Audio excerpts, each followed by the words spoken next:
কাশ্মীৰত যিটো ঘটনা ঘটিলে, যিটো 25জন টুৰিষ্টক এটেক কৰিলে, মাৰিলে, আৰু কিছুমান এতিয়াও মানে মেডিকেলত ভৰ্তি হৈ আছে, ঠিক নাই বাচিব নে নাবাচেই।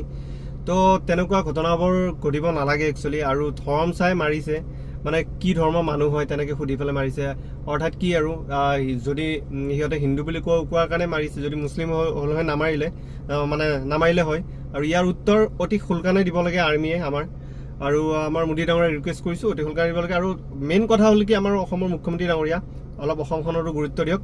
কিছুমান জেগা এনেকুৱা আছে, বৰ্তমান গুৱাহাটীতো এনেকুৱা আছে যি নেকি যাবলৈ ভয় লাগে আমাৰ।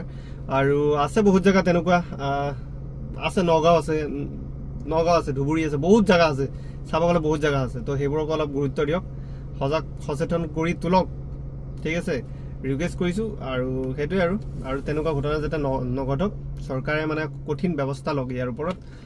আৰু আমাৰ মুখ্যমন্ত্ৰী ডাঙৰীয়া আৰু এবাৰ ৰিকুৱেষ্ট কৰিছোঁ, ভাই এখন বচাই দে, এখন অসম ভালকৈ ৰাখি দে, সেইটোৱে ৰিকুৱেষ্ট কৰিছোঁ। বেলেগ আৰু ক'ব পৰা নাই। বহুত দুখ লাগিছে, বেয়া লাগিছে। ৰাতিপুৱা নিউজটো শুনিছোঁ একচুৱেলি। তো এনেকুৱা হ'ব নালাগে আৰু।